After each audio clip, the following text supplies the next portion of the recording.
back, and this is episode 18 or 19, wherever we're at, and I'm with my co-host Shorty over there. What's going on, lazy Shorty? I'm super lazy today. Not the whole lazy boy thing. It's funny because I typed that in there. I was like, people are gonna think lazy boy.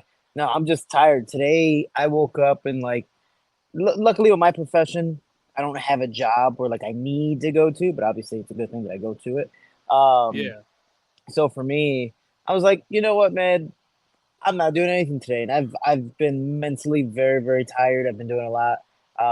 Shot more yeah, podcast yeah. stuff yesterday. Lots of energy, this that, and plans changing constantly. So I was like, man, I'm just gonna take today off. I'm gonna actually run after this because I feel like I need to do something.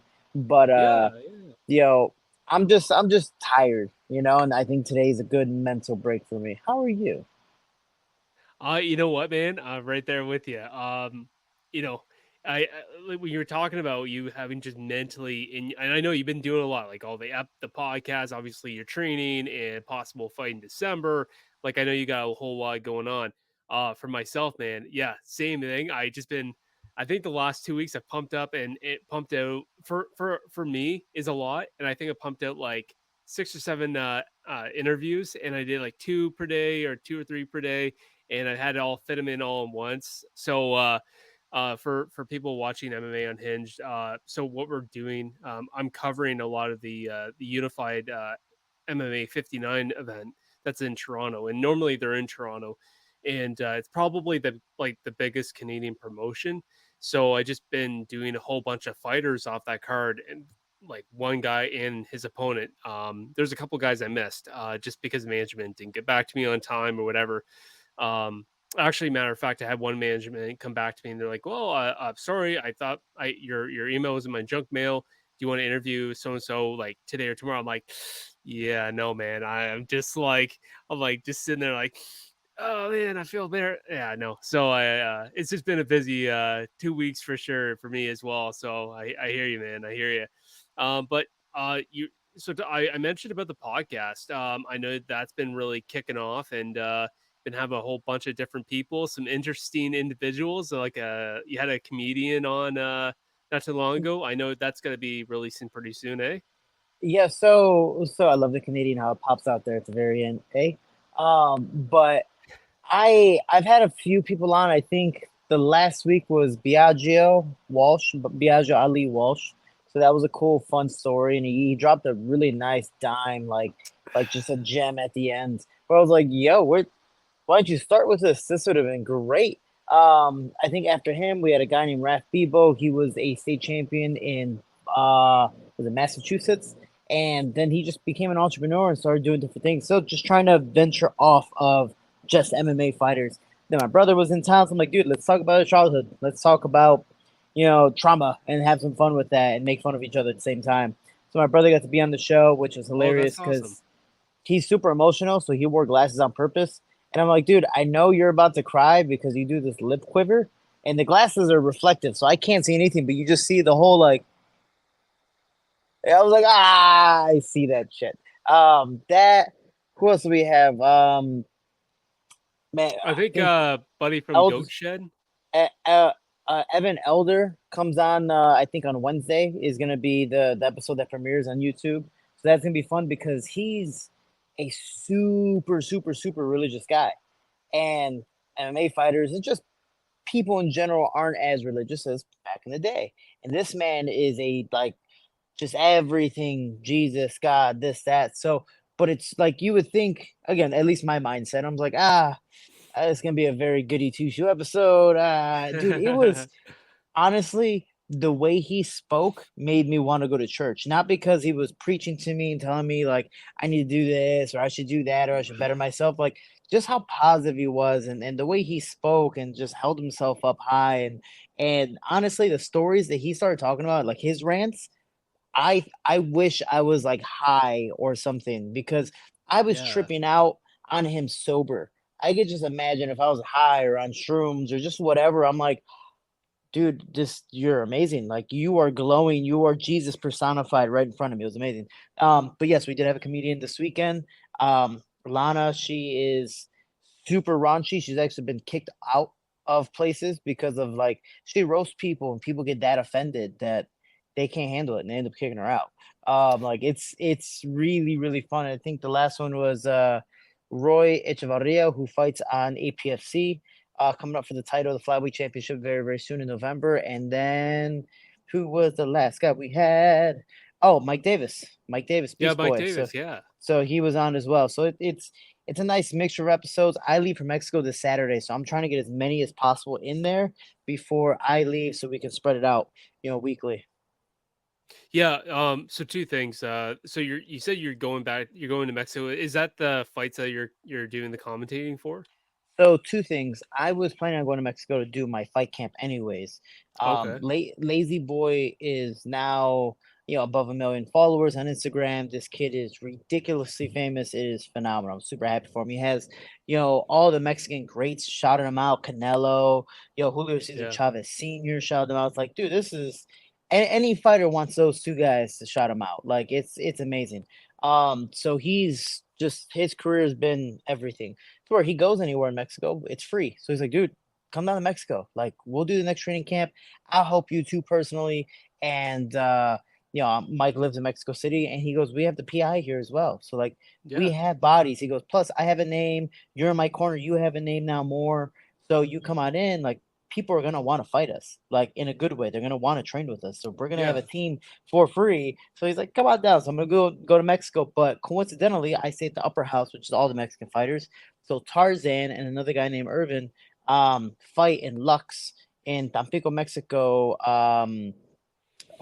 next Saturday. Not this Saturday coming up, but the following Saturday.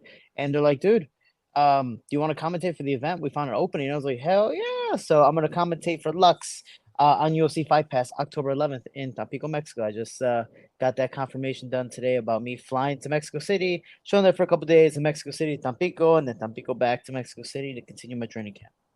Yeah, and I know that I think you have a pretty good grasp on your Spanish, but like I know you said you're still learning. So, do you have to speak all Spanish during the event? If I had to, I could. I would just more than likely repeat a lot of things, or it sounds very Oh, similar okay. for most fighters. But no, luckily for Lux, or luckily for me at least, they do have both an English and a Spanish side. So I will be doing the English side. But if I needed to Oh, do the nice. Spanish side, I could. But it's just more of like, I'd rather practice. Again, I'm a perfectionist when it comes to trying to speak appropriately, at least Yeah. commentating. So I want to be able to be as clear as possible, my pronunciations and all this other stuff. So yeah. Yeah, I don't know. If I had to commentate, the only thing I'd be saying is "Que pasa, hey," like, that's What's the only thing. Dude, I'm so jealous because like I'm good friends with Brandon Moreno and I've been helping him train for Amir Abazi. And when I first met Brandon Moreno, he was, commentate or he was actually out of the Ultimate Firehouse, still very new in his career, got signed to the UFC, and he barely any English. Like it was nothing of nothing. The very simple hello, nice to meet you, you're welcome, the thank you, that's it. And I would speak to him a little bit for what I knew at the time, which was way less. And but I understood a lot because I grew up around it. But then as the years gone by, he got more popular, became the UFC champion. He started commentating for the Spanish production in the UFC. And Yeah. then one day he showed up on the English side of the commentary table. I was like, when the hell did you start speaking English? And I saw him like a month ago, and he's like, ¿qué pasa, hermano? Like English to Spanish. And I was like, is that gay joke? I don't know if you've seen it on TikTok where they go, hey, English to Spanish, and pretty much they say like whoever moves first is gay, but they say it in English or Spanish, but it starts off that way, so that everyone knows, so they just like stay still. So I'm like, oh, you told me that? He goes, no, no, no, I can speak both now. I was like, damn, I've been slacking. So I gotta get to it, man, because he can speak perfect English now. So I gotta get to it. Yeah, yeah, and if you gotta watch, so this viral video, it's this black dude, right? He goes into like WalMarts and stuff like that, or whatever, and he's trying to say like he puts on his like like phones, they have like translator things now, right? You don't have to like go and Google Translate, but they have like the app, right? And Mhm. you say into it, well basically he's like, I'm not from this country, I don't speak English. Can you help me out with can you show me where whatever is in the department store so that people say okay it's over here or whatever, and then he purposely puts in this thing where it says something else like the one was like get away from me black monkey or something like Oh that, yeah, and the person's like hey I didn't say that, and and the guy's like what the? And then the guy's, I didn't fucking say that. I ain't racist. My wife is black. Yeah. You know, like, and yeah, it's funny. Like, yeah, I just you're talking about that, and yeah, I don't know. I just think that's hilarious, and I've been finding them popping up here and there, but I gotta say, these people that do all these freaking pranks, man, and maybe not this guy that I was talking about, but all these like people that are doing these stupid like it was funny, but you get some of these people that are putting buckets on people's heads and then they run away or something. The Yeah. guy's like freaking out. It's like one of these times you're gonna fucking excuse me, you're gonna do it to the wrong person, Oh yeah. and you're gonna have another thing coming, or you might do it to a fellow MMA fighter and got nothing to lose and it's gonna light you up and set you for early training. So You yeah. never know, man. It's a crazy world. I mean, you look at some of the pranks that go too far. You know, the Logan Paul in the Japanese cemetery, or Yeah. different things. Of sometimes it's just there shouldn't be a camera there, or people, especially now day and age with the social media, pages growing, and everything needs to be taken on video. It's like people are gonna get easily It just offended. People are doesn't though. this, people that. So it's gonna get crazy. It's gonna get crazier. Yeah, it just doesn't need to happen. Like I appreciate the people that help, like the homeless or people that want to help other people out, but there's no reason to videotape it. They say I'm not doing it for views, but you certainly are because if you just want to go help people, you shouldn't have to videotape it, even though you might have your own social media or whatever. But Yeah. I don't I'm not a big fan of it, but I can kind I of see their side of it as well. I get it because I actually had a friend who would, because I had my own foundation, and I used to Yeah, have, before the foundation started. I used to have a friend who would be like, "Hey, you don't have to film everything. You don't have to take pictures with these people to like show everyone else that you're helping." I was like, "No, I only started helping the way I did with money because I watched Manny Pacquiao in his career, and he when he yeah, started making money, literally in his training camp, because Philippines was super super broke, like it makes Mexicans look rich, that he was oh yeah, giving oh yeah, like $20 to every person that came to go train with him, just to go run on 6 miles every single morning. He's like $20, $20, and to him was nothing, but to the Filipinos, they're like, oh, like we got money for the week type of thing. yeah, And for me, I was like, dude, that's awesome. Then he started his own foundation page, which made me go, you could do that. Then I started my own foundation because of him.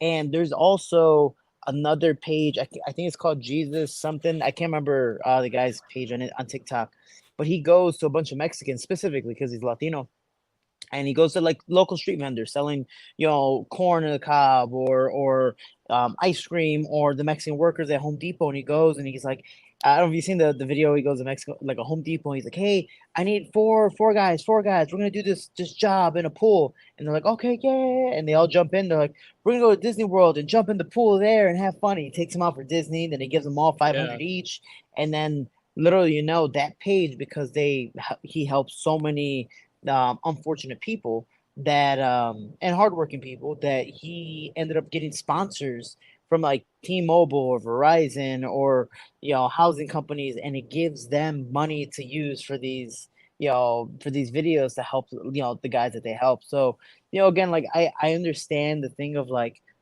I think there's a clear difference in my mind of rubbing your phone in someone's face and like, dude, I'm helping you. Look what I'm doing, and bragging, compared to 100%. using your power for the better, the betterment of someone Yeah. else. Yeah, for sure, for sure. So going back to your podcast, you had Hmm. Biagio, which Biagio, we actually talked about that, how people couldn't say his name, and so I just call him Baloney. I wanted to call him That's baloney one time. I'm right there with you. Yeah, it's the easy because, well, Bellagio is one of the hotels here, or casinos here in Vegas. yeah, So when people say Biagio, they automatically think, oh, Bellagio, he means Bellagio, and it's like, no, no, he meant Biagio. You're yeah, just yeah, not yeah. used to the name. So for me, I just say Baloney. So I didn't actually have the chance to watch the episode, um, but I think I watched the opening and then I had to go back to work. But there, like, having a guy on there like that, how hard is it to kind of sit there and not give him a question about his grandfather? That's actually that's, I think, the third topic I brought up. I was like, how many interviews have you done? And I had to think about this in the car because I improvise everything. So I had to think about it in the car driving. I'm like, what do I want to ask him that's appropriate, that doesn't immediately overshadow him? that doesn't Yeah. go, hey, I'll eat this, I'll eat that, I'll eat this. And it's funny because we actually use the opposite side where it's like, okay, I'm the person outside of everything where I'm like, okay, I know you're an Ali, but I don't know anything about you. I just know the name. And I go, okay, cool. So you're his grandson. So you must have money. He goes, oh, dude, I'm broke. I got to go work a security job at Omni. This is before the PFL. And I was like, what? He's like, yeah, dude, I have no money. I was like, yeah, but you go to a private school. You went to a private school. I can't remember the private school, but they're the number one football team in the nation. He played with Snoop Dogg's son, Yeah. and Flava Flav used to go to the games, all that stuff. And he's like, yeah, dude, like we were able to use my grandfather's name, but that was the only reason I was able to get in. He goes, we didn't have the money. They just wanted the celebrity status, so it helped. But we had no money. We just kind of were like, let's try it out. And Muhammad Ali's wife is the one who made the call. His grandmother's the one that made the call. It was just like, let me try Yeah. this. So it wasn't the negative stuff, but it was also like no matter what I do in my career, I'm always going to be in my grandfather's shadow, which again is a great shadow, but I still have to find a way to create my own light. He goes, it might be a little harder on my brother because he does boxing compared to myself. I do MMA, but as an athlete in general, a combative athlete, like you're always overshadowed by literally one of the greatest of all times. Yeah, and I can only imagine that can be so difficult because there's a couple things you want to live up to your grandfather's standards, but you have to also pave your own path. Hmm. And I don't know if I can really compare this well, but it's like you had Khabib Nurmagomedov, right? He did his whole stint in the UFC. You know, he's had guys that he's trained with, that he's prepared to help, like Islam Makhachev. Great example. You know, I think there was an idea that there was a lot of talk because he trained very closely with Khabib Nurmagomedov and training a guy like from Dagestan. I think like he had to do something. He had to get better and make a name for himself and make him that star that he is to kind of branch away from the whole Khabib because Khabib was such a huge focus and everyone wants to interview him. Hey, what's Islam doing? Well, no, ask him. Like Islam is his own man, and Hmm. I think the only way to kind of break away from if your family member was a famous boxer fighter or your teammate or someone who coaches you was this big star, it's up to you to kind of be proud of being a part of that, but also paving your own way so you have that more respect. I guess that makes sense. Maybe not respect isn't the right word, but you get what I'm saying. Well, the hard thing is, especially for these athletes, whether it's Islam Makhachev trying to compare himself to Khabib, or all of his brothers and cousins, Umar, Yeah, and what's the other guy in Bellator? I can't remember his name. But the fact is, like, and with Biagio and his brother, Nico Walsh, it's like yeah. no matter what, they're going to be in the shadow. But there's also that added pressure of being in that shadow of you need to live up to the name, and automatically people are gonna like again. I think personally, Biagio got to the PFL because he was the only amateur fighter on the pro card. So he only got there because of the Ali name. But obviously, dude, take advantage of what you have. That's awesome. Like that's amazing. But he also didn't have the money that came with it. If that makes sense. Like he got Mhm. the head start, but that easily could fall fast if you can't live up to the opportunity. And he's undefeated right now, and given appropriately fighting guys at his level. Like he's not. Oh, Ali name, cool. You're fighting in the tournament, or you're fighting, the number one guy or the champion. It's like no, man. That's they're moving him up appropriately, and I think he's doing the most intelligent things possible. And I think he talked about he only started MMA in 2020. Like he was a full grown adult when he started, and he's still catching up. Like he But asks me questions of stuff, and it's amazing. But even from his last fight to even his not debut, but like when he was fighting amateur under PFL, like the difference or the growth that he's shown in just a couple of years is insane. Like I think he's gotten so much better, and his striking man is crisp. Like he's got some really good pressure he puts on his opponents. I really enjoy watching him fight. Yeah, every time they throw him out there, and to be honest with you, when I heard about his name going on the card, or whenever they announced it, it was a PFL. It was one of the PFL cards that I think he was still an amateur, and they just had his name up there. And to be honest, no disrespect, I saw it was Ali Walsh, but I didn't make that connection. I just didn't know much about Hmm. Ali's grandkids or kids or whatever, and yeah, like I and then I saw him, and then they started talking about, oh yeah, and they make the references to grandfather. I'm like, oh shit, is this like this is grandson? I'm like, okay, I'm Mhm. like that makes sense. Like he's got some good hands. Um, yeah, it was really I really do enjoy watching him fight. And I think the pace that you said that as long as he keeps doing it the right way, I think he can really make himself his own star. Um, yeah, I think he's doing a great thing, and as long as the PFL doesn't, fast track him too much and doesn't rush him, I think he can really have a great successful career. I think Ray Sefo is planning his schedule for Biagio pretty really well, like very appropriately. Especially with the rank level of opponents that he's going against, it's been a gradual increase because Ray was also a former fighter, so he understands levels to this, and especially how new Biagio is to the sport. Like they're moving him up very appropriately, but no matter what, again, there's a shadow. There's the pressure of like you need to win because of the name. Now you could also look at the other side where it's like I don't need to do anything. I just need to win for me. Like the name is what got me here. It's my skill technically is what keeps me here. I could lose every fight. Doesn't mean they're gonna keep me because my name is Ali. It's like no, I got here because of the name, but now I'm proving my way there. And again, he's doing a great job doing it. So it's it's a slow incline, but a gradual one because I mean he was sparring. Don't die on me now. He was Or sparring not with to. Danny before Danny had his fight of the year candidate fight at the Sphere. He and Nate, dude, that was a fight, and I talked about that on the podcast as well. Where I was like, dude, we walked in before sparring, and they were sparring, and we're like, this is a fight. Who got the popcorn? Like this was they went all out. They went at least 90%. Like there's no way they went any less. Maybe 85 at Yeah. least.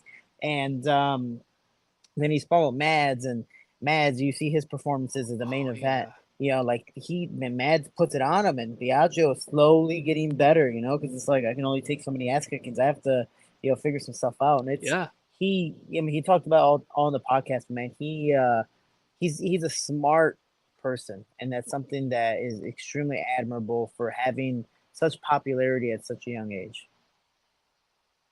And you know what though too? Another fighter I wanted to chat real quick, and I don't know how much you know about her, but Chanel Dyer. This girl from the UK, she's been fighting the PFL for the last 2 seasons of the at least the PFL Europe. And this girl, I'm telling you, so the reason why I know so much about her, one, obviously, I watched the PFL quite a bit, but like we've done quite a few interviews with her, and not me personally, but our one guy Lenny, he's had a really good relationship with her, and he's done a lot of interviews with her in person, and I know he's done a lot with her. Actually, I'm gonna probably reach out to her to try to get her on the podcast. But yeah, she like I gotta tell you, man, she is freaking good. And I think PFL is in that state right now that is because after Kayla Harrison left, I think Larissa Pashenko, I don't know how much you know about her as well, but Larissa Pashenko, I think she can be the star, but I don't know how much the pull of the star that she is, how marketable she is. Mm-hmm. But you got I know with Dakota Ditcheva, she was also a UK fighter. I know she's trained over in Miami there, or excuse me, Coconut Creek. But she's also another UK fighter that tried it. She was doing the European thing with the PFL. Now she got in the regular season and she's whooping ass there too. I think the PFL is in that transition, trying to find the next female star, and I think you got a couple of those ladies right now. Have you watched much of the? Do you know much about these ladies? I know nothing about them. I know the two first that you said, but the fact is that that's the hardest part when it comes to a smaller promotion. Obviously, trying to grow to the level of UFC or at least to the popularity of UFC. You're trying to find the next Conor McGregor, whether it's a male or a female. And obviously, since Kayla Harrison left and she was the biggest thing in PFL, and I believe she's one of the biggest reasons why PFL got so popular, Yeah, is they're trying to look for another female to replace her. The only problem is it's kind of like the Muhammad Ali to Biagio. It's like there's always a shadow. Can they live up to that? And it's gonna take a while until you can get to that. I mean, you look at when Ronda Rousey eventually lost, and yeah, cool, Holly Holm, Misha Tate, and there was all these random different people coming in, and then Amanda Nunes started coming in, and we're like, oh, this girl is real. But that took a few years to get to that point. Like Amanda Nunes is already in UFC, but then she started becoming who she really was gonna be. and but it took a while. It took the proper matchups, took the proper timing, this, that, and it's gonna take some time for the PFL to do. I just hope they don't try to overdo it too fast. Well, I don't think that Chanel comes off as a very overconfident or cocky fighter who's trying to, get up the ladder too fast. I think she's been very humble in her approach. I just think her kickboxing is just insane. I would like to see how she would do in the regular season because again, I think she's only fighting just the European fighters right now in the European PFL tournament, and on top of that, so she's going to the finals, and their final is $100,000. Is like the $100,000 and the belt. And then obviously with the PFL, it's the 1 million. So she's on the path to winning that, and I think if she does, she'll get into the regular season, hopefully, if that's what she chooses to do. But I don't know about the contracts, about how that happens. But right now, I mean, she's 6-0. She's looked flawless in every single one of them, and her pressure's insane. I just think that she's got a lot of great miles ahead of her. It's just I again they have to. I think it just takes time. It takes time, like you said. Like if you look at for a great example, this weekend you have Raquel Pennington and Juliana Pena. You look at them both, and they've always had the name in the UFC because they've been around for a long time, but look how long it took someone like Julian Pena to get a title shot, or for Raquel Pennington to get the belt after so many years. They weren't in they weren't in the Ultimate Fighter and then winning the belt 2 years later. Like these things take time, unfortunately. Mm-hmm. Like Sean O'Malley, you thought that this was the guy that was going to get the belt pretty quick, and then years later, now not anymore, but when he did win the belt, I mean it took I think like 4 or 5 years. So it's crazy how like a lot of people, I think it's important that this isn't this is the long game sometimes, not the unless if you're I was gonna say he's also fighting this weekend, Alex Pereira. Alex Pereira, unless you got like 4 fights and you're getting a title shot. Yeah, it's not but that guy's Well, insane, man. but here's the thing: is you can be a champion, but you still might not be a star.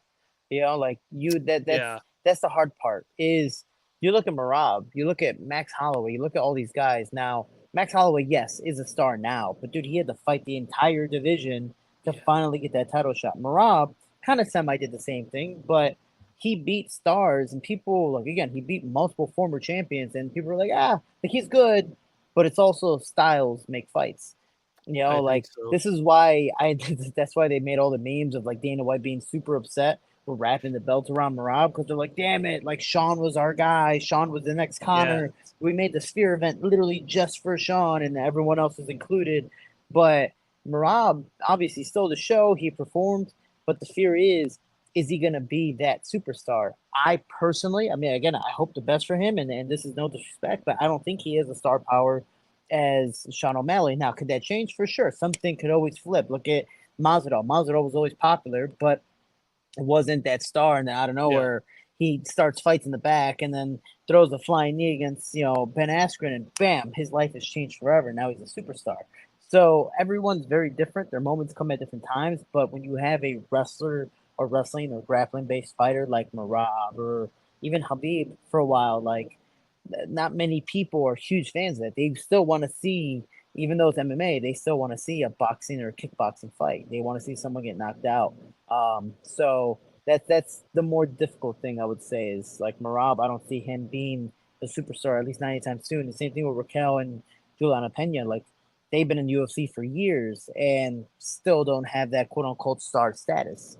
But they're also both not finishers, so that's also probably why. So again, this is no disrespect. It's just the factual stuff that I've been able to see of like I don't see it happening. So even whoever wins, I don't see it being a fan entertaining thing where people are like, yeah, oh my gosh, they're just gonna be like, all right, cool. Like who's gonna fight them next? Because that's probably well, what we're more excited about. and the thing is, when it comes to becoming a star, I think sometimes it can be a fight that you put on for the fans. Sometimes it can just be that one, like say you got a guy like Max Holloway, and you summed up perfectly. It took him a while. He had a fight. There's so many people, and then finally he became a star. I think after beating Jose Aldo. and maybe defending the belt after is when he was really showing like the guy's for real and he's wicked good. But it's the things that Max Holloway does that I think the fans respect and the fans just say that's the Max Holloway. Like that's why we like watch him fight. Like when he fought Justin Gaethje for the BMF belt, you know, he won the fight five rounds, like hands down. He dominated the fight, but he didn't have to put his finger down and say let's go and fight in the last 10 seconds and put himself out there. He didn't have to do that, but he did. But that's what makes him. I think that's part of the why the fans like him. That's what makes him a star. And because it was going for the BMF belt, I just think it makes so much sense, and it kind of all it made the it just made the event. And like Alex Pereira, for example, I think that a lot of people didn't particularly like him. I don't know if it was because he was overpowered by the stardom in the favor for the champ at the time without Asanya.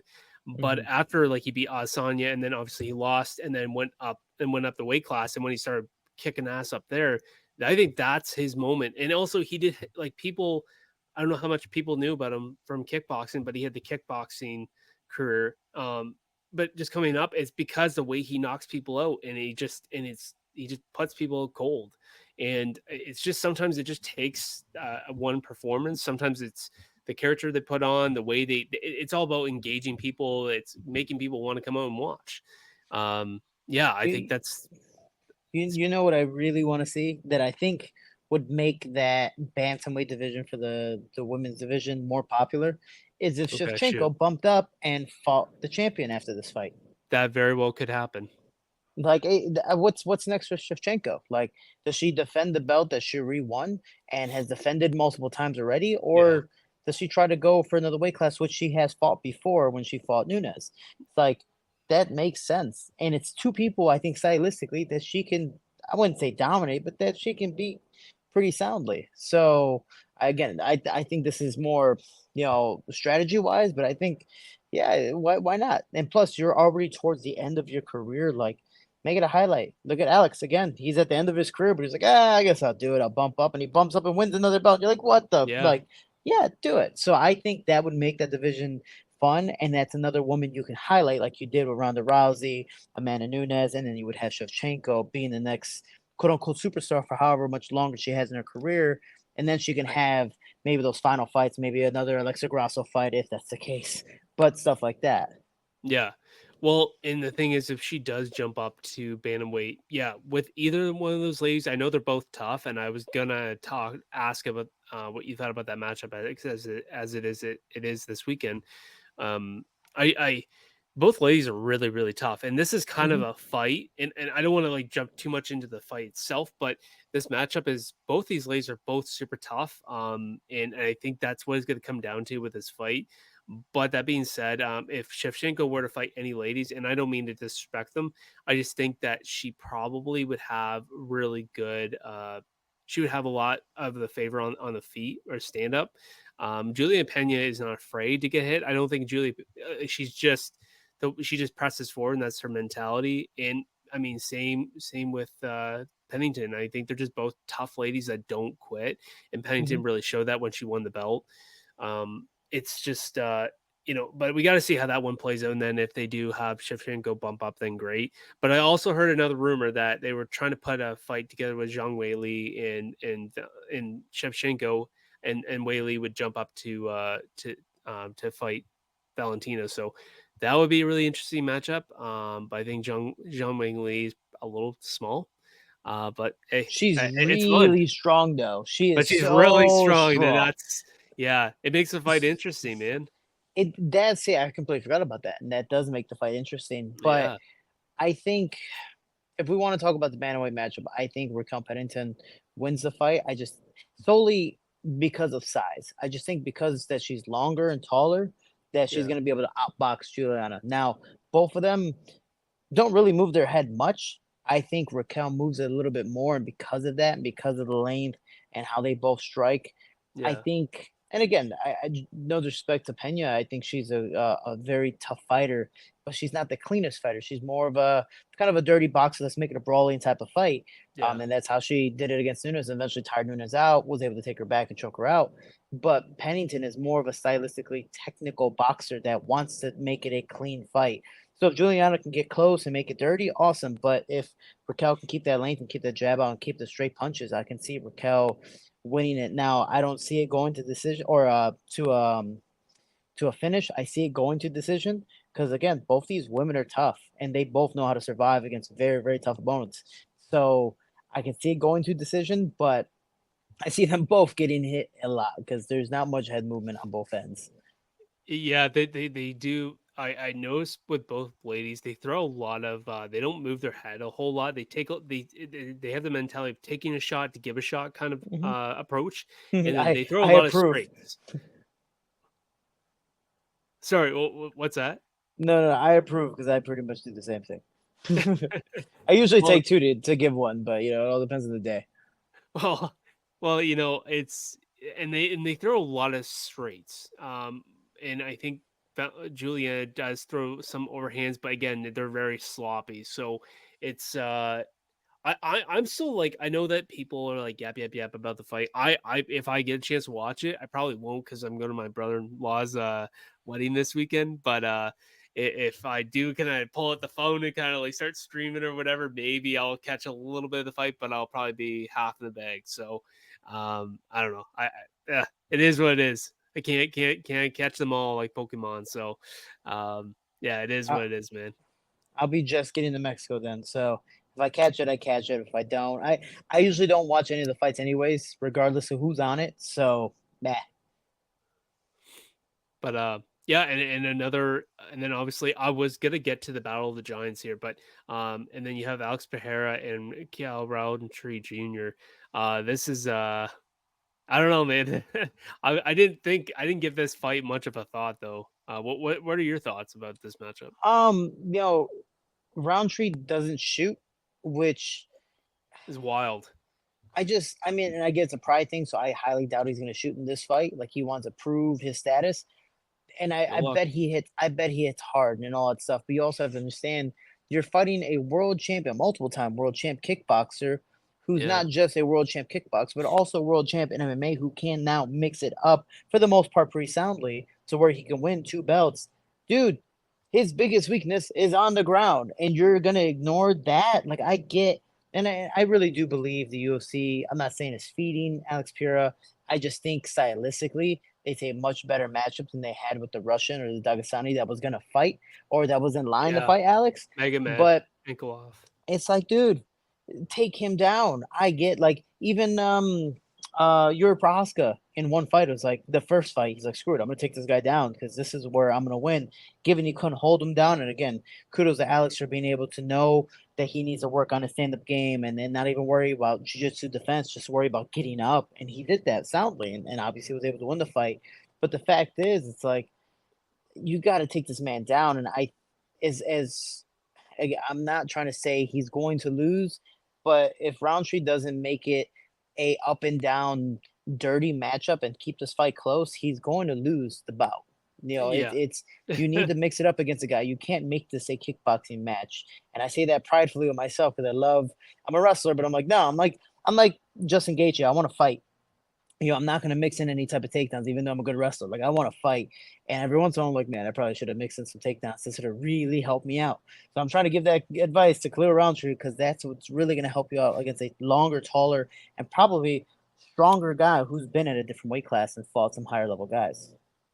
Yeah, and it would just be stupid of him not to try to throw some takedowns because I mean, and you know what's really crazy too about this matchup is that the fact that they put this fight together, that they're having him fight number ranked 7 when you have Anklov or however the hell you say his name, Anklov.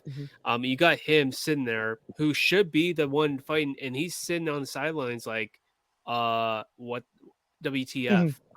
Why am I fuck, not fighting? fuck Uh me, fuck me. Okay, making sure, just It's making like, sure. no, like I've seen some wild fights being put together. Like, really good example, Colby Covington getting another title shot over, Bilal. Like that was insane. Um, Bilal, I know he's talked about it before on podcasts, and I think he talked about it with Joe Rogan about how, yeah, he's like, well, okay, well, he sat back. He's like, I could have sat back and did nothing, but he took another fight with Gilbert Burns. But anyway, that it's insane, like what the UFC's done or promotions have done, where they give the title shot to a number 7 ranked guy. I'm like, hey, maybe Roundtree, maybe he could win a couple more fights and could be that guy to be next, rightfully so. But when you got Ankloff sitting there at like number 1 or number 2, whatever he's at, that doesn't sit right with me. That Hmm. just doesn't, it's like, and I think stylistically, because like Ankloff, like I think there's a lot of guys that have good wrestling, but this isn't some guy that has some good wrestling. This is his basis, and his stand up's not terrible either. And so I mean, I think he's got the perfect matchup, or he's a perfect matchup to beat someone this to beat Pereira. Hmm. He's a Dagestan guy. I was just talking with Shamik Khan Megamedov, who also from Dagestan, and he's trained at his gym. And like talking about the guy, and he's real deal. Like I think that anybody who has a title is gonna have a tough night with a guy like him. So hopefully, depending on what happens, Anklov gets the next title shot, because if he doesn't, like that's insane. That's I insanity. I do want to say with Bilal Muhammad making the choices that he did, obviously in the long run it worked out well for him. But the fact is, when you have somebody, and I look at it again from a business perspective, when you look at somebody who's more popular in the eye of fans, in that being Kobe Covington at the time, getting another title shot, he was speaking, he was talking, he's more popular. So when it comes to the UFC, that's why they picked him because possibly they're going to make more money on the pay per view buy stuff like that. Yeah, Now, Bilal, especially also because of the style, and that's why I said with the Marab thing, he becomes yeah, more of a grappler, and it doesn't make it as fan entertaining or fan exciting. Again, it's a fucking fight. So if I got to wrestle the win, I got to wrestle the win, you yeah. know? You gotta So do it what is you what gotta it do. is. But also Bilal's mindset, and again, this is just my opinion, or at least what I think, is he believes, and now he is the best in the world. So at the time, he's like, "Yo, if I got to fight other hungry fighters that want to get a title shot, I'll do what Max Holloway did. I'll fight every single guy in my division to prove that I deserve a title shot. That every single guy that you want to fight me, if I played safe and said, you know what, I'll wait till Kobe loses or whoever the case wins, and then I don't get picked next, then I'm just waiting. Why play it safe? I also need to feed my family, given I don't think he has kids. I don't know. But it's like I need to feed my family. I need to do this. Well, the only way you get paid is to fight. You know, get paid to wait and train for nothing. You actually lose Yeah, more money, and I know that from experience. I just sold my car. Ugh. So the fact is, you just gotta fight. And Bilal's like, dude, I believe in the best in the world. These guys might take my spot if I play it safe. So I gotta prove that I deserve the spot where I kind of forced the UFC to make that call. And look at, I mean, again, he made all the right choices, and he built his name more because of it. yeah. It's gonna be interesting to see what happens there. But yeah, I just if Roundtree, going back to the fight, if he decides to go with his pride and doesn't want to do any takedowns, I don't think it's gonna end very well for him. He's been touched before, and we've seen what happens with Alex Pereira when people stand in front of him and he gets that left hook, man. Like we've seen it time and time again. You can be the toughest son of a bitch out there, but you take a left hook from the guy. And the only person I've seen really stand on the feet, trade on the feet with him is Adesanya, and rightfully so. Adesanya, he's fought him in kickboxing, but Adesanya was great in kickboxing, and that's just how it is. So you can have guys that can, yeah, I know stand up. Well, that's great, but if you don't know, like if you, and even like going with Sweet Dreams Hill when he fought Para, it was so evident who was the better man on the feet. Unfortunately, Mhm, again, Sweet Dreams, man, like he's had some good knockouts, but you watch the footwork of Pereira, and it's just 10 times better. No disrespect to Jamal, but just the footwork, the striking is just so much better. You can be the best striker in the world, but like then you can face someone who's been a glory kickboxing champion or 2-time champion or whatever he was, like in 2 weight classes. Like there's a there's levels to this game, and I think hopefully Roundtree, he does mix in some of the takedowns and does implement his wrestling, because I like to see what it's all about. He hasn't shown much of it, so let's see what he does. mhm. And yeah, Battle of the Giants. We got Francis Ngannou and uh, yeah, Renan Ferreira. That's a wild matchup. I was waiting to see what was going to happen because Francis Ngannou did the whole PFL Africa thing, and he's been kind of like the spokesperson for that, and then goes off and does boxing. Now he's back. What are your thoughts about him coming back and not just coming back to MMA, but against someone like Renan Ferreira? I mean, that's a crazy tough matchup. Oh, for sure. And I've hung out with both, and like, it's crazy how much taller the Brazilian is. Like, and Oh I'm a my small god, guy, yeah. so obviously I know his height. I'm like, damn, yo, Ngannou, like you're you're you big, spent you know. you And then, spent you spent your whole life looking up at yeah, everybody all dude, the time. my neck Feel hurts, bad. you know. I used to hang out with Stefan Struve all the time. I'm like, dude, don't stand next to me. Like, stand at least 10 feet away so I can just do this instead of like, hey, so you want to grab some dinner? Like, it sucked. So with the Brazilian, he has straight punches. He knows how to use his length, Yeah, and he's also good on the ground. So he's a well-rounded MMA yeah, fighter in general, not just a heavyweight. And again, heavyweights are usually just dominant with the hands or dominant on the ground. Frank Mir back in the day, but you look at Ngannou. Ngannou's biggest weakness is length. The reason why I say this is because you look at and given a different sport. So it's obviously I think different, even though you have the stand up game in MMA as well. Is yeah, Anthony Joshua has the straight punches, stuff like that. But that's Anthony Joshua. Yes, he did get knocked out, a few days ago. But dude, his straight punches, he's a world champion boxer, a multiple time world champion boxer, multiple time defending world champion boxer. Like, yeah. yes, he's gonna have some of the best hands in the game. So yes, Ngannou is gonna get hit. That automatic. I think Tyson Fury fight, I'm not at all saying it was a fluke or lucky, but it showed that Ngannou is a great stand-up fighter and he's a good boxer. He's going to push forward. And I don't think Tyson Fury took it as serious as he probably should have, and that's why he got beat up. But regardless of the fact, you're fighting a guy that you've never fought before. How long this person is, and I know from experience from my last 3 fights with the same damn opponent, I know from experience that length really does matter, and Oh my especially god, yeah. especially now, and I don't know this, I hope to never find out of the heavyweight power of a guy who has that length as well.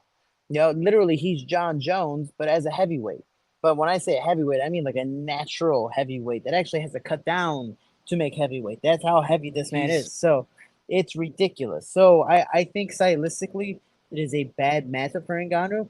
And I think the safest thing to do is obviously fight on the inside, but take this fight down to the ground and see where you can go from there. And when you are unsafe, then obviously maybe when this guy's getting up, there's that distance to be able to strike. But stylistically, man, because both heavyweights and just heavyweights in general have one punch knockout power, oh god, yeah. it's a scary thing just to even get that close. And that, and just the fact that Francis has been and gone from MMA for a while. Like, sure, he did his own boxing thing, but I think there's still going to be a little bit of that they call ring rust. And I think Francis, man, like, I mean, hey, this is a fight anybody can win. But this is the first time where I looked at a fight and I'm like, I'm gonna go for him for like I've seen a lot of I know a lot what he's about, and I think that he's in the rightful spot for a reason, and he's just got it, man, and everything you said, he's just got the reach. He's just big, like he's a big freaking What guy. Like what what what if? When I look at Renan Ferreira, like Mhm. he's your typical. He's like the typical heavyweight that you should think of. I mean, I like we've seen Cyril Gahn, like he's a big guy. Francis Ngannou is big. I mean, John Jones is, I guess, big. Like, I mean, he was big for like heavyweight, but he's also big for heavyweight. But you got these guys that are like big, and then you have Renan Ferreira, who's like, yeah, he's just massive. He's a He's just monster, yeah. a monster. Yeah. I just wonder if this is going to be a repeat of Brock Lesnar versus Overeem. Like, stylistically, I can see Ngannou being the Brock Lesnar, where he's shorter, he's stockier, he's stronger. But if you don't give him Yeah. that time to be able to hit you the way he usually does to other people, because of the length, because of the diversity of your strikes and mixing it up from going high low, that length in general is just something to be frustrated with. And then you could also sub him on the ground or beat him up on the ground. Like, this is a scary thing. I just think this is like Brock Lesnar, Alistair Overeem 2.0. So I again, I since I am part of Extreme Couture and I say it respectfully, I hope Ngannou shows up and does his thing, but it is going to be a very tough and scary matchup for him, Yeah, and and especially for then the PFL. Like PFL needs Ngannou to win. I think so. I think they're banking that they hope he wins, but if he loses and Henry wins, it's also could be a win for them because hey, you just beat Francis Ngannou, and if he knocks him out too, that's even Yeah, raises his stock up more too. Like he's like, yeah. I we guess you would have the best heavyweight yeah, you in would. MMA. Yeah, you probably would, and yeah, we'll see what happens there. But you got Chris Cyborg and you got Larissa Pashenko, and I think that's insane. That's an insane matchup. You know, it's unfortunate that it happened now. Maybe not a couple of years ago, but we've seen a lot of growth in Chris Cyborg and in her game and what she's done. And I don't know about you. I've watched a lot of her last 3 or 4 fights, and she's been fighting a lot more smarter, not taking so much shots, not taking eating a shot and just walking through and just throwing haymakers. She's done really, really well. And I don't know if it's a combination of the years of longevity, like the weight cutting and taking away the cardio. Because I mean, it looks like she never slows down in her fights, and at least in the last since the one with the one that she lost in UFC, she's looked really good, like in terms of her evolving her game. But I don't know if it's a combination of longevity and just not trying to take the damage. If it's just learning from mistakes and knowing that you can't rush through everybody because she's been knocked out before now. So is it a situation where, hey, you got to learn to change up your game? But she's got Larissa Pashenko in front of her, and she's no pushover, and she's well rounded. She's really good everywhere. It's going to be interesting. You know, she's got a really good stand up, and I think both ladies is this. Honestly, this could be a really good fight. This has the potential to be a good 5 rounder fight. What weight is it going to be at? 145. I'm Yeah, pretty I sure mean, 145. and this and just making sure Pachenko was the one that beat Kayla Harrison, right? She did. It was like unanimous decision, but yeah, Okay, she beat okay, her. yes, it was like 1 year Kayla won, the next year Pachenko won. Okay, I think I know what you're talking about. So she beat Amber Librock, because I remember being there for that fight. She This definitely should have happened years ago because Chris Cyborg again is I believe a person who just is late in this sport because now we're really like MMA is the sport, and Cyborg was popular and she always will be popular, but I feel like she got popular too fast before there was the big boom of MMA, if that makes sense. Yeah. No, You know, like I get what you're saying. I mean, she's still considered a pioneer. I mean, mhm. who was the girl that she beat? That's not out of. She went on to be a movie star. I'm so terrible with names. I think you know who. Oh, yeah, and she Carnero. got kicked. Yeah, she got kicked out of Yeah, that one show. the Disney, So Disney. Yeah, yeah, so good old yeah, politics. No more freedom of yeah. speech in the U.S. Anywho, No, with no, you cannot say a damn word or you're canceled. So be careful yeah, what you say. forget our First Amendment right. But with that being said, I think she got popular too fast. And again, she has still beaten amazing fighters, and has done some amazing things. And I think this one could be the last real big fight for her. Because after this, no offense, what's next for her?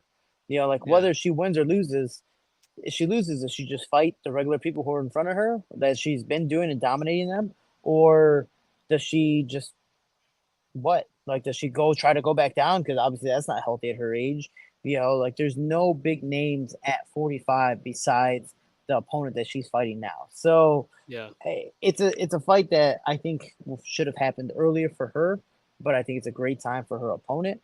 What's the lady's name again? I'm sorry. Larissa Pashenko. Pachenko. I wanted to say Shevchenko. Pachenko. So I think it's a great time Pachenko because she's right there. She's in her prime. She's doing her thing. She's dominating. And she's the queen of the PFL. So we'll see what happens next. But it's gonna be a brawl. It's gonna be a brawl, or they're gonna negate it because none of them want to swing. And maybe Cyborg has those flashbacks of Amanda Nunes fight where she's like, you know what? Let me just take this girl down, and then later on the fight, let me see if I can strike with her. Yeah, that's I can kind of see Chris Cyborg being a little bit more the experienced and smarter fighter. Larissa Pashenko is smart. She is good and she's got good fight IQ. But I mean, this is a yeah. I think Chris Cyborg has a little bit more of the edge in that department. and we'll see what happens. I know we're running out of time here, and I just want to quickly touch upon name you definitely know Rufion Stotts. I know he's going to Hmm. be fighting on that card as well. He's got Marcus Moreno there. I know he's a Teixeira MMA fitness guy. Uh, I think it's a great matchup. And Rufon Stotts, man, I've known the guy since he I think basically got into Bellator, and he's just been he's a joy to watch, man. I You really know, like it, and he's good. he, And the only guy he's only lost to he's is your solid. boy over at Extreme Couture, man. Yeah, no, no, no. Rafian is solid, and I say that He is it was funny solid. because coincidentally, I was a double weight class champ in Titan, and I believe he was a champion in Valor, or whatever promotion that was before Bellator for him. And they were like, "Oh, they should do a collaborative, promotion event, champion versus champion." And they were like, "Oh, we should have the two bantamweight champions because we're both still prospects in the sport."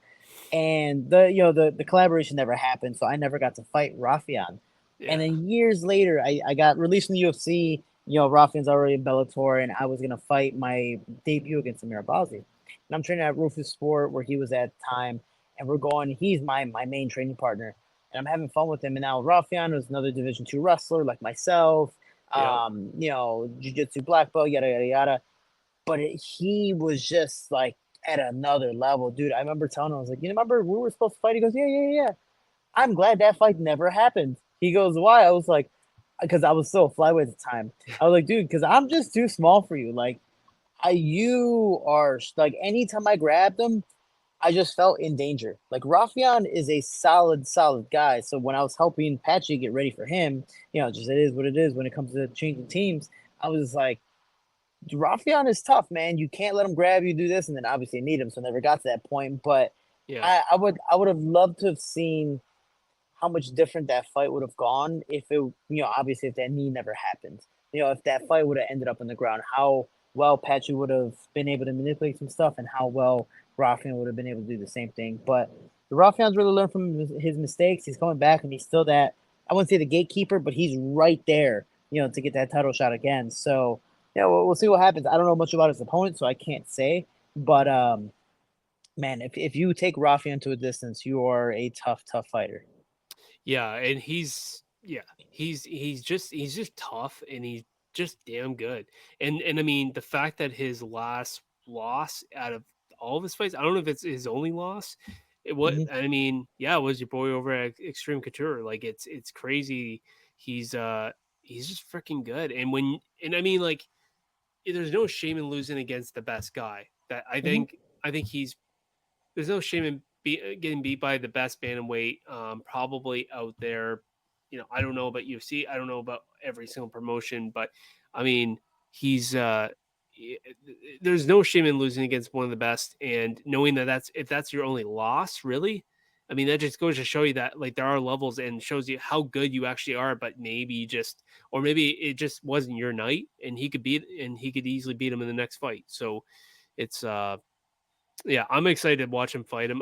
The guy that he's fighting, Marcos, I know he's like I said, he was training with Teixeira. He's at Teixeira MMA, so I think he's got his hands full. He's got a good opponent. He's got a good team behind him with Glover Teixeira, and obviously, he's got all those guys over there. So he got his hands full, and Yeah, I think it's gonna it's be a good matchup. So it's gonna be a very good matchup. Rafian decided to move down to Houston, where he trains with Eves Edwards now, and they do privates almost every single day. And Eves is very close to Dean Thomas. And when I lived with Dean, yeah, dude, I learned so much in that time that I was with him. In the year, 2 years I lived at his house, I can just imagine what Rafian's doing. I believe he's been there for about 2 years now. So I'm just excited to see how much he's grown of getting that personal time from coming from a bigger gym like Rufus Sport, going to a smaller gym and really getting that focus and that eye on you from a very good UFC veteran and just a veteran in the sport in general. yeah, and then just to talk about Apache Mix real quick. I think he's got a title fight coming up pretty soon with the Hmm. Champion Series with Leonardo Higo, I think his name is. So, I mean, that guy keeps doing what he's doing, and you know, I think he's going to be a really huge star. And who knows if he decides I'm tired with Bellator or PFL, whatever he's doing. Hey, if the UFC wants to bring him over, I just caution that though. I mean, he can do whatever he wants. I think he's really good. I just caution that because I mean, he's got a great thing going on over at Bellator, and that's where he's happy, and that's what he wants to do. Good for him. I mean, we've seen things like with Michael Chandler going over, and it's just there's a lot of things that happen, but you know, we'll see what happens, and yeah, man. There's a couple things on that. Like Patchy, and I know from obvious experience, and I've trained with some of the best bantamweights. I've trained Marab. We've all trained Marab. Like Patchy is a phenomenal fighter, and I'll say that to like say the least. Like he's easily top three, if not number one. But I say easily top three bantamweight in the world right now, and he can tap out and as you saw with Rafael, knock out almost anyone. So the fact is, and that one loss against Marcheletta, like it is what it is, and hopefully I hope before he leaves to a different promotion, which I believe he should rightfully do if he wins his next fight, is fight Juan Archuleta. Get that rematch for that mental clarity of like I've grown this much, and I finally beat the guy who gave me my first It's loss. I yeah, finally passed that wall that I needed to break, and that was Juan Archuleta for him. Now, the reason why I think he should leave is it's the pro and con. The pro is, dude, Bellator pays him so much, it's ridiculous. Like it is after he won the $1 million tournament, like what do you make after that? He easily, and again, I don't know his pay grade, but I know he's making definitely more than half a million every single fight. oh What god, yeah, other what other fighter besides the champions in UFC are making that? They maybe make 200, 300,000, which is still great, but dude, Bellator, PFL, whatever you want to call them now, are making so much money. It is ridiculous. So for him having a kid and now having fought 3, 4 fights and I think making a million, maybe let's say another half, he's made 2 million, $3 million out of Bellator. Would you want to leave? I wouldn't, but Patchy is such a competitive person. He just wants to be labeled as the best in the world. And sadly, being a part of Bellator and PFL will never get you that name because the UFC is such a popular promotion that you can beat everyone in every other promotion. But until you beat the champion in the UFC, you're still labeled number two. Like that's yeah, just sadly how it is. I don't believe that's how it should be, but that's what it is. It is what it is. But it's also the mindset of what DJ said. DJ's like, what I want to re-win a belt. I've won and defended 11 times. Let me go to ONE FC and prove I am the best in the world. yep, He goes, I got money. I'm not worried about money. Like, yeah, they're gonna pay me more regardless, but I'm good. I think the UFC is gonna pay him respectfully, but he also gets to fight the names that he really wants to fight. And I think yep, he's at a point where no matter what money he makes, he's gonna make good money. So he's fine. He just now wants to prove he's the best in the world. And I think that's the best thing to do is give his yeah, respect to Bellator and cool, if this contract's up, let me go somewhere else and show him the best in the world. Whether it's UFC, ONE FC, Brave, whoever the case may be, like whoever pays him the best, dude, do it. Or if you want to just, you know, do it for your pride and you're still gonna make a good amount of money somewhere in the happy medium compared to the other promotions, go to the UFC and prove you can beat Sean O'Malley, Marab, Umar, Cody, Corey Sandhagen, and yeah. all the rest of the guys. Yeah, I'd like to see that, and perhaps, yeah, one of these times, so I'll have to get Patchy on the show. We'll have him talk about it, and yeah, and for people watching, I am in a couple talk. I'm in talks with a couple fighters to come on the show maybe next week. I know this probably wasn't the best week. We're both busy and be getting over this sickness. It's just kind of a crazy week, but hopefully next week we'll get a couple guys. I know I'll talk to you, Shorty, about it. And I know we're running out of time here. So I just, Shorty, as my co host, I appreciate you coming on. I know you got your own podcast working up there as well. So appreciate you taking the time to always come on here and have a good chat about it. I know we got a lot of good stuff talk down here. So I appreciate it, man. I appreciate you. Well, I appreciate you. Please feel better. Don't go dying on me. And I appreciate everyone at MMA. And you guys helped me out a lot as well. And yeah, man, we'll definitely go from there. I can't wait. And another episode done. What are we at? Like 18, 19, something like that? 18, 18, Oh man. my gosh. We're I can getting count there. today. We're getting there. You can barely breathe, but at least you can count. That's all that matters. Absolutely. Well, folks, again, make sure to like and subscribe and hit the bell button for instant notifications. And we will see you guys next time.